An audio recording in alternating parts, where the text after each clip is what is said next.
Assalamualaikum warahmatullahi wabarakatuh. Salam sejahtera untuk kita semuanya. Selamat datang untuk rekan-rekan semuanya yang saya banggakan dimanapun Anda berada. Semoga kita selalu dalam keadaan sehat walafiat dan selalu dalam lindungan Allah Subhanahu wa Ta'ala.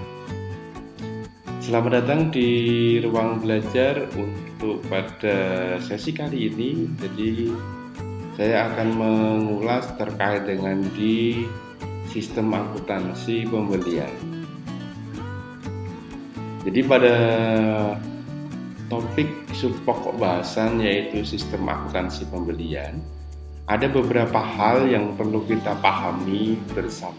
Jadi tujuan belajar kita pada topik kali ini adalah yang pertama, Anda mampu memahami kaitannya dengan di konsep dari sistem akuntansi pembelian. Mulai dari deskripsi, fungsi, dan jaringan prosedur di dalam sistem akuntansi pembelian. Yang kedua, Anda mampu mengidentifikasi dokumen, catatan akuntansi pada sistem akuntansi pembelian. Dan yang selanjutnya adalah sistem akuntansi pembelian dengan PDE.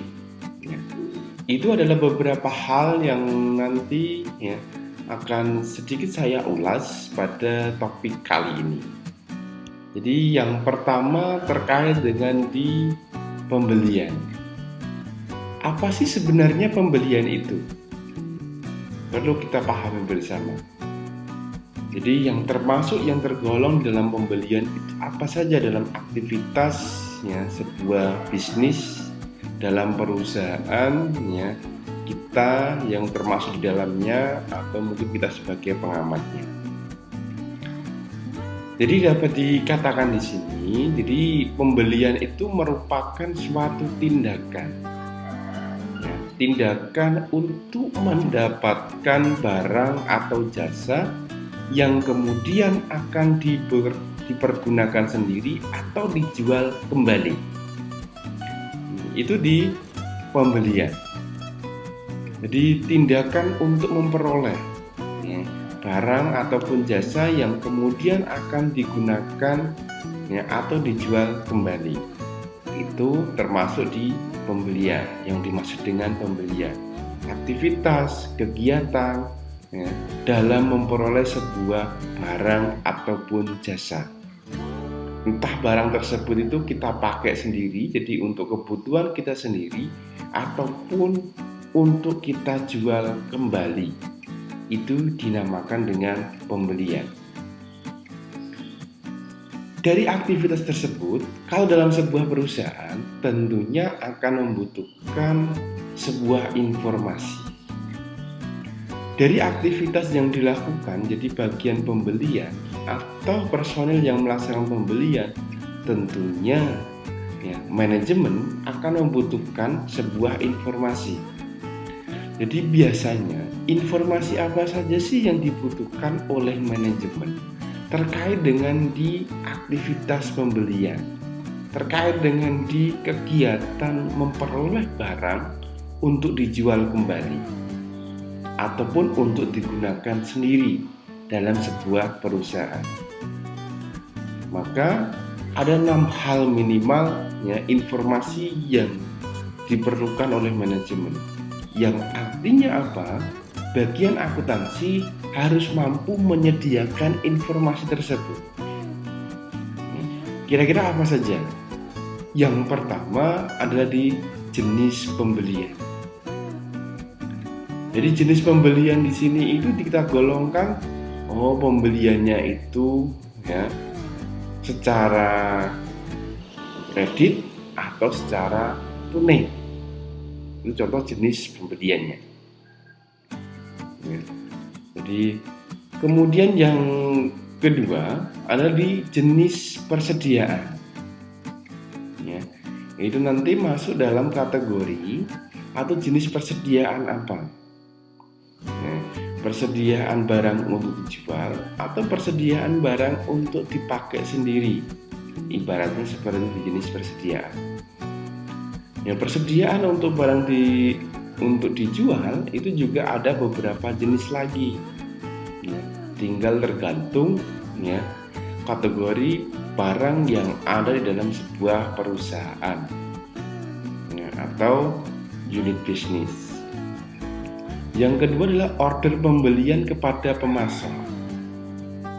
Itu informasi yang perlu disediakan kepada manajemen. Yang ketiga adalah order pembelian yang dipenuhi oleh pemasok. Kadang sebuah perusahaan itu akan mengorder ke berbagai pemasok, ke banyak pemasok, dan mungkin banyak orderan. Kita juga perlu tahu kepada banyak pemasok tersebut pemasok siapa sih yang memenuhi ya kriteria kaitannya untuk menyediakan barang kita, atau order pembelian yang mana yang dipenuhi oleh pemasok. Kemudian tanggal saldo utang pada tanggal tertentu.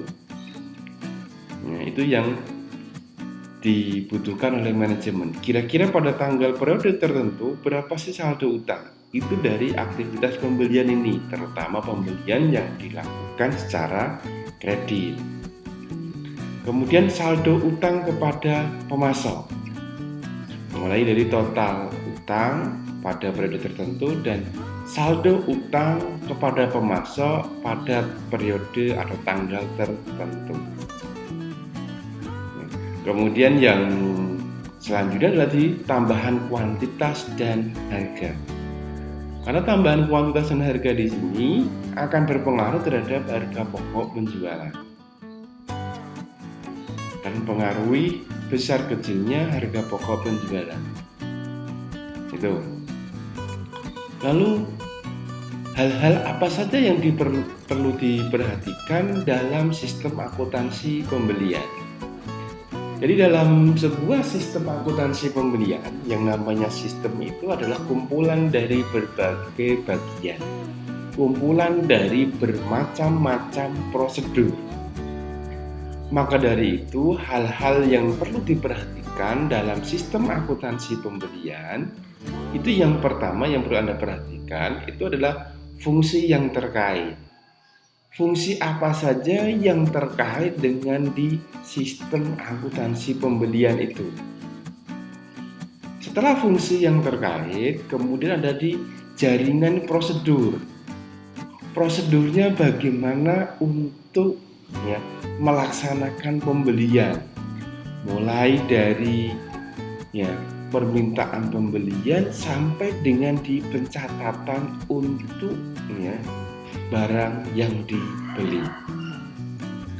Kemudian informasi yang diperlukan oleh manajemen.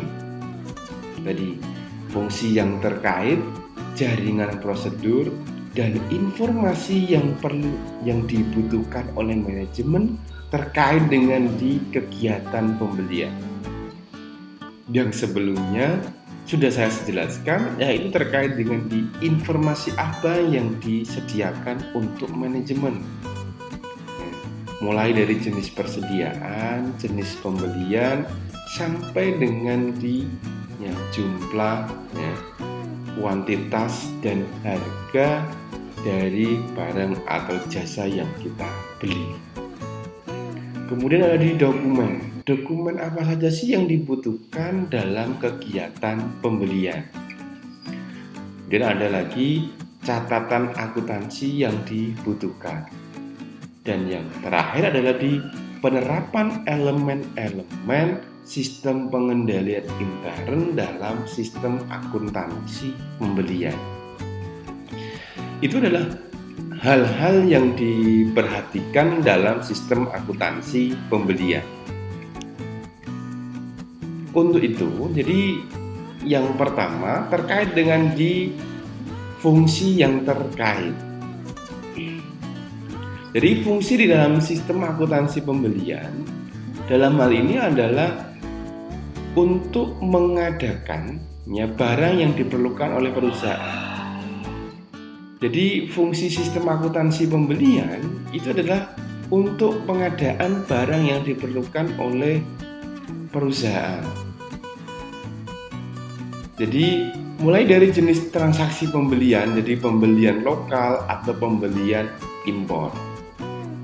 Jadi pembelian lokal di sini adalah pembelian dari pemasok dalam negeri.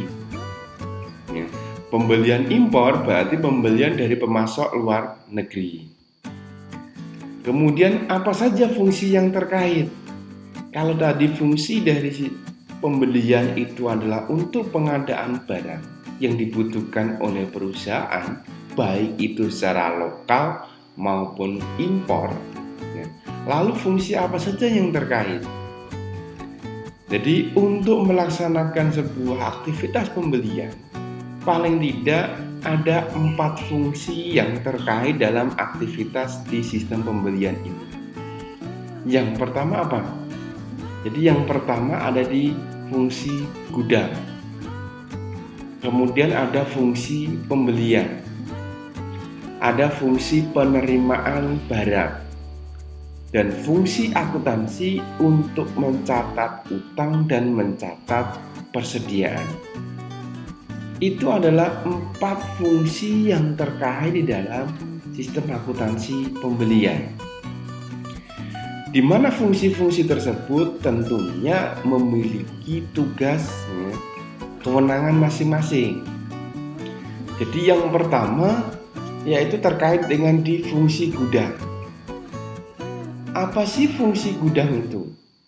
Jadi fungsi gudang di sini itu bertanggung jawab mengajukan permintaan pembelian sesuai dengan posisi persediaan. Jadi yang bertanggung jawab untuk mengajukan permintaan pembelian sesuai dengan posisi persediaan yang ada di dalam perusahaan itu adalah fungsi gudang. Jadi pada saat barangnya, persediaannya itu sudah pada ambang batas, berarti yang mengajukan untuk membeli kembali persediaan tersebut itu adalah di fungsi gudang.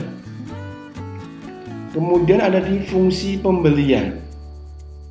Fungsi pembelian di sini itu bertanggung jawab untuk memperoleh informasi mengenai harga barang dan menentukan pemasok serta mengeluarkan order. Jadi setelah fungsi gudang itu mengajukan permintaan pembelian, kemudian bagian atau fungsi pembelian itu bertanggung jawab untuk memperoleh informasi, mencari informasi. Jadi yang mengajukan penawaran kepada pemasok itu ada di fungsi pembelian.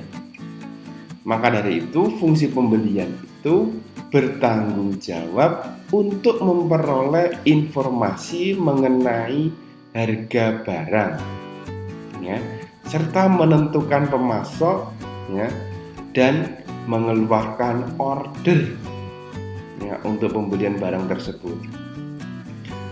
Kemudian yang ketiga ada di fungsi penerimaan.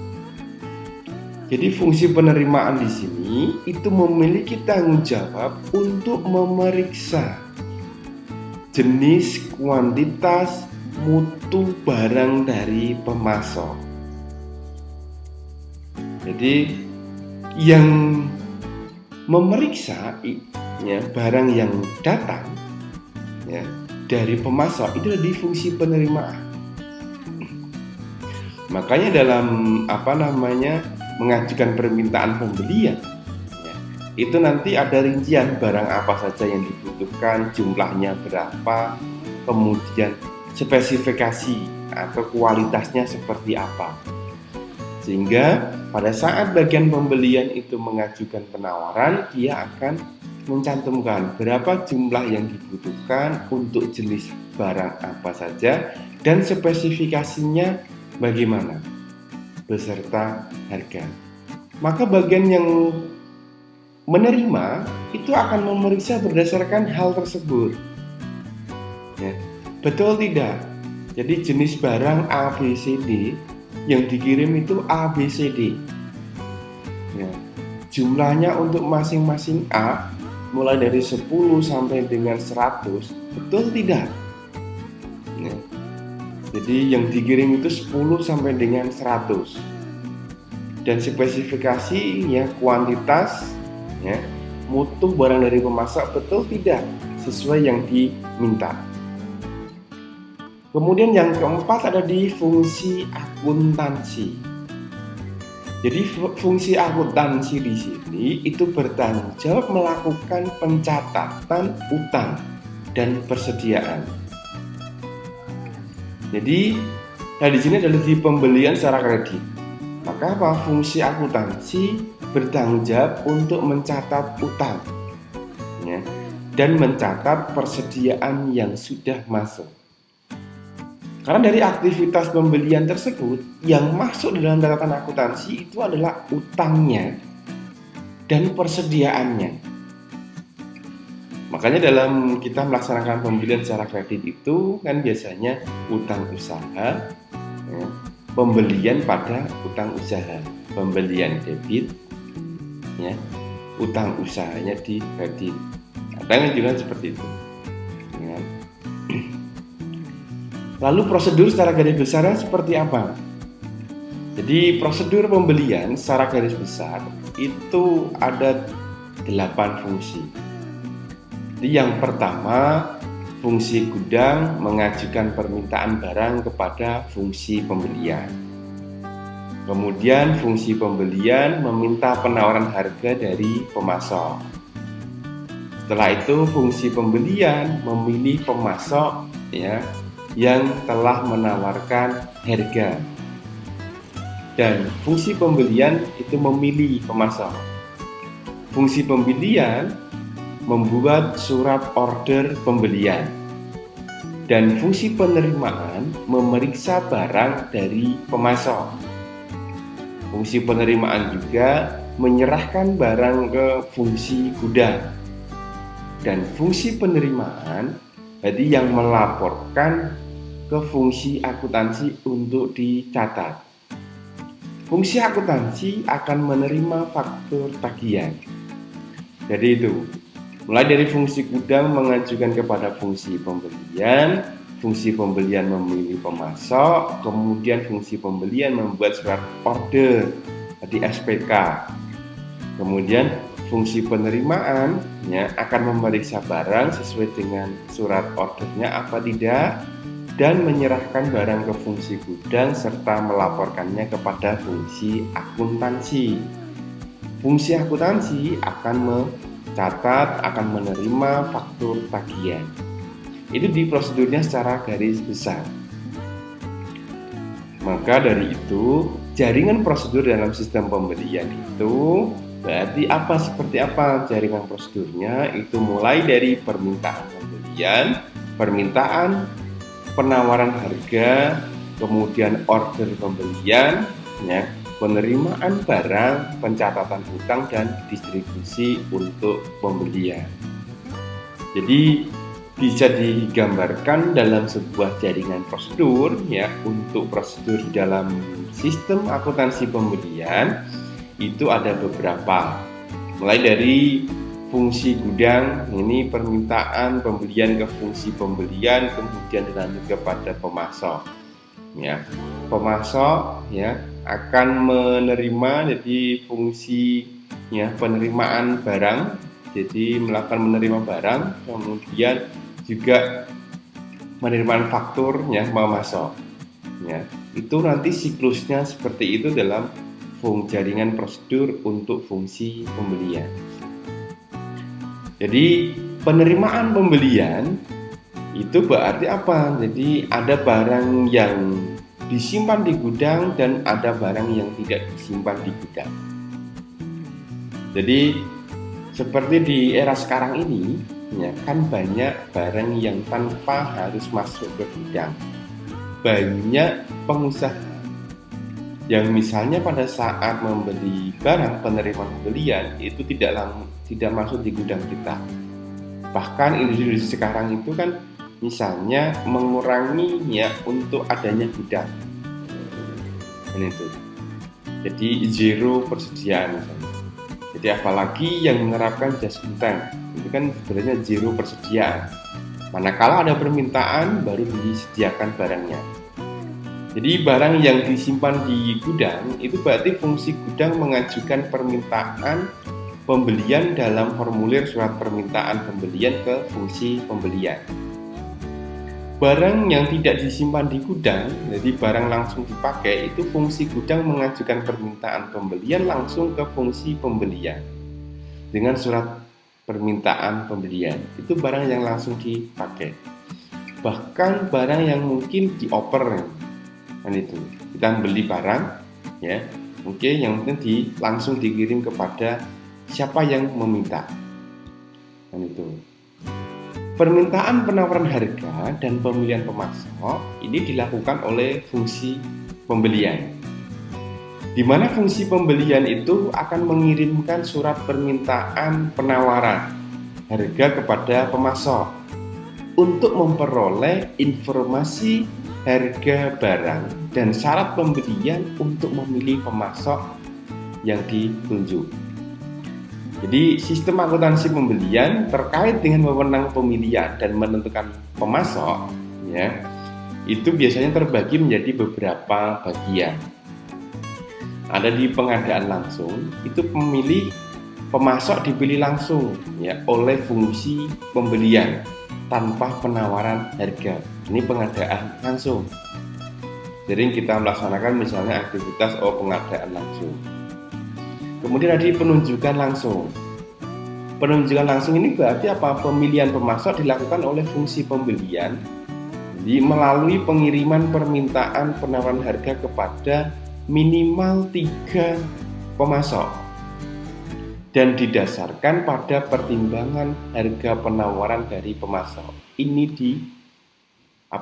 penunjukan langsung. Penunjukan langsung itu harus ada minimal 3. Kemudian di lelang. Lelang di sini adalah pemilihan pemasok dilakukan oleh panitia lelang. Jadi melalui lelang yang diikuti yang jumlahnya terbatas. Biasanya yang dinas seperti ini itu kan dalam misalnya di pemerintahan. Untuk pengadaan barang, ya, itu kan ada beberapa jenis. Pengadaan langsung, ya, penunjukan langsung atau lelang dan lain sebagainya. Jadi biasanya dibatasi dengan mulai dari nominal atau mungkin di karakteristik di barang-barang tertentu. Jadi pengadaan langsung biasanya dibatasi untuk pembelian kurang dari sama dengan 50 juta. Lebih dari sama dengan 50 juta pakainya apa? Penunjukan langsung, ya, sampai dengan di 100 juta. Lebih dari sama dengan 100 juta, ya, maksudnya di apa? Di lelang misalnya. Ini beberapa ketentuan yang dicantumkan oleh perusahaan.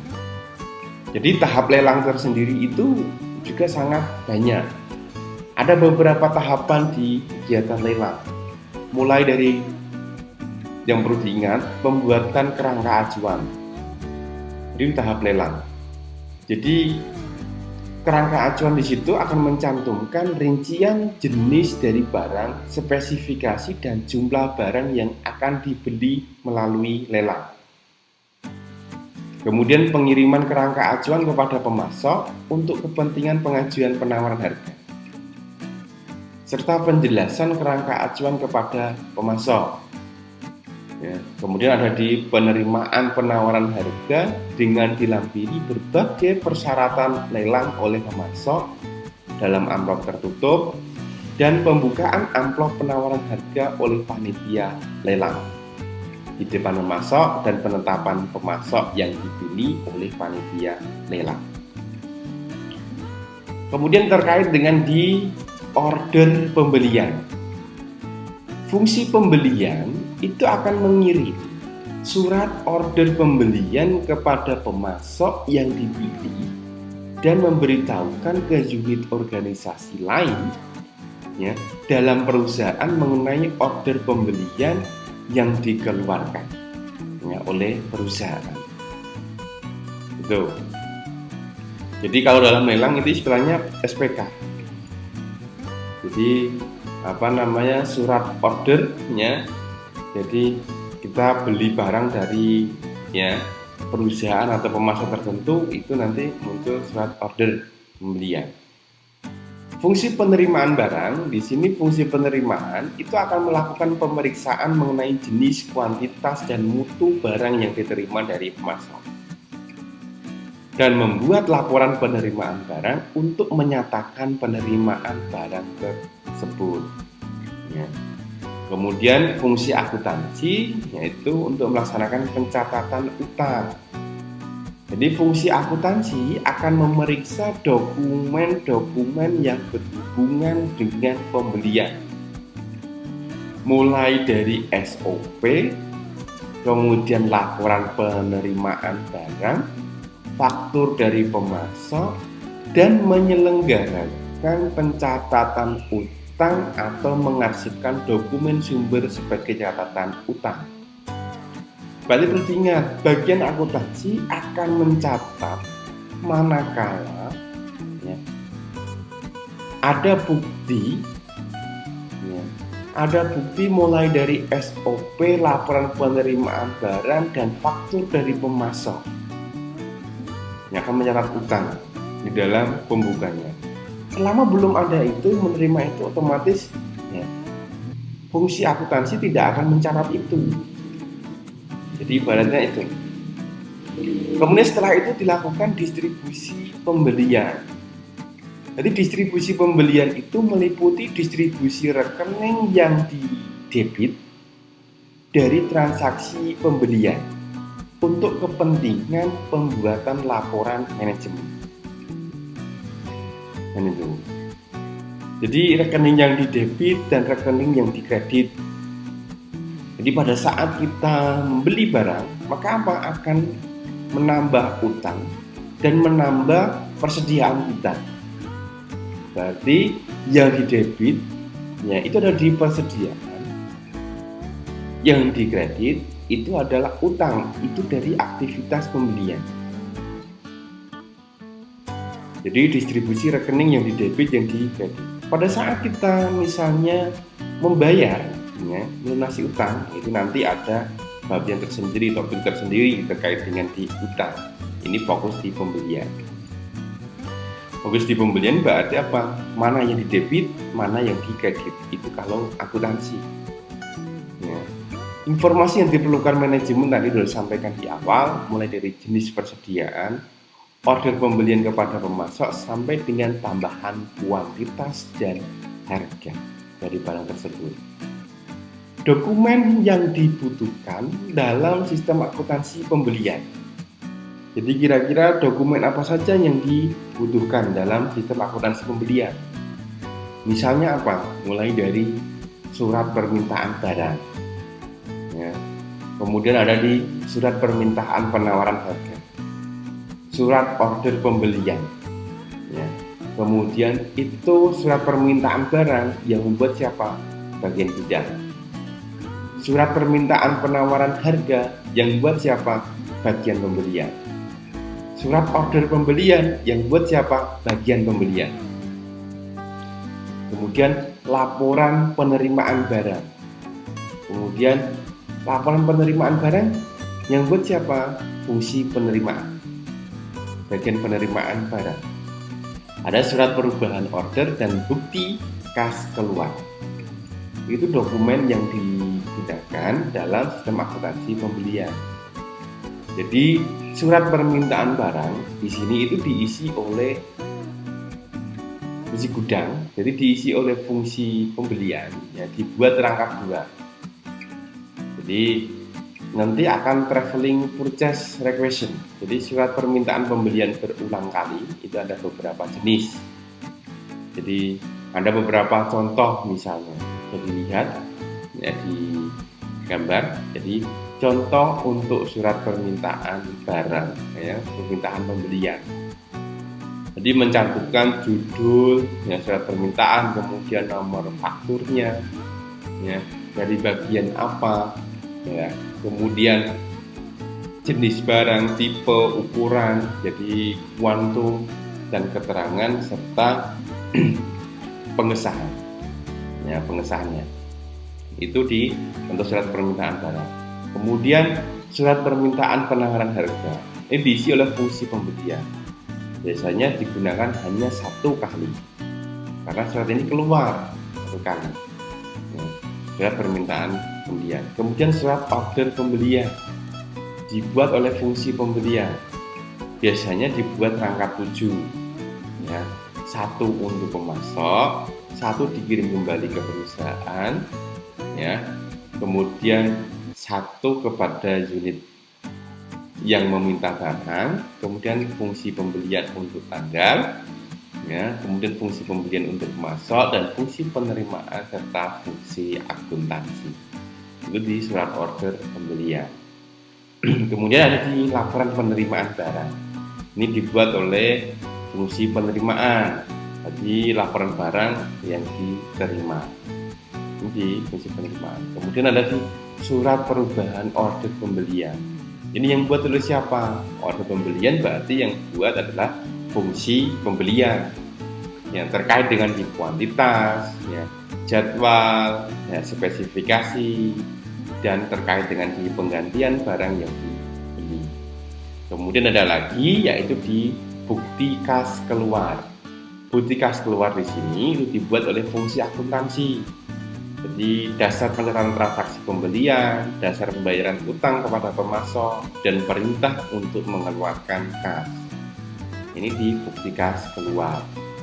Kemudian catatan akuntansi yang digunakan itu ada di register bukti kas keluar, jurnal pembelian, kartu utang, dan kartu persediaan.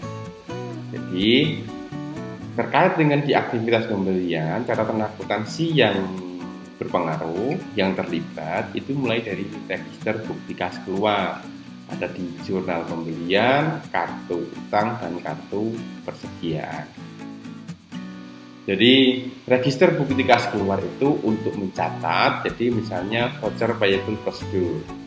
Jadi dasar mencatat dalam jurnalnya berarti apa? Utang dagang pada kas. Ini pada saat kita membayar utang. Ya. Pada saat kita membeli dengan utang, berarti apa? Pembelian pada utang dagang. Ya. Kemudian di kartu utang, jadi akan masuk secara otomatis ke buku pembantu utang, akan kita catat kembali ke register manual, kemudian diarsipkan, ya, arsip bukti kas keluar. Kartu persediaan ini digunakan untuk mencatat harga pokok persediaan yang dibeli. Karena apa? Ini mengingat untuk menyusun harga pokok penjualan. Jadi unsur pengendalian intern dalam sistem akuntansi pembelian yang perlu diperhatikan itu ada 3. Pertama adalah di organisasi, kemudian yang kedua dari di sistem otorisasi dan prosedur, dan yang ketiga dari praktik yang sehat. Organisasinya harus ada, harus berperan. Kemudian sistem otorisasi dan prosedur pada saat pelaksanaan pembelian ini harus ada. Siapa yang bertanggung jawab? Pengorganisasiannya harus jalan. Siapa melakukan apa? Kalau belum ada otorisasi itu kemudian, ya, tidak boleh beli. Dan tidak kalah penting adalah terkait dengan di praktik yang sehat. Praktik yang sehat di sini, ya, berarti apa? Butuh SDM yang betul-betul komitmen, betul-betul loyal terkait untuk melaksanakan ini. Karena apa? Semuanya prosedur itu, jadi sistem otorisasi itu kan semuanya pada dasarnya bisa mungkin kita kelabui kalau misalnya ada praktik yang tidak sehat. Ya, yang tidak sehat. Mulai dari fraud, ya, sampai yang tidak. Praktik yang sehat juga didukung dengan dokumen-dokumen yang memang dibutuhkan, ya, untuk mengetahui itu. Makanya apa nih? Jadi di unsur butuh untuk pengendalian intern. Perusahaan butuh untuk pengendalian intern semua. Ini itu dalam rangka apa? Menjaga kekayaan perusahaan. Menjaga aset perusahaan. Kewajiban perusahaan menjamin ketelitian dan keandalan data akuntansi. 4 hal tujuan dari adanya sistem pengendalian intern.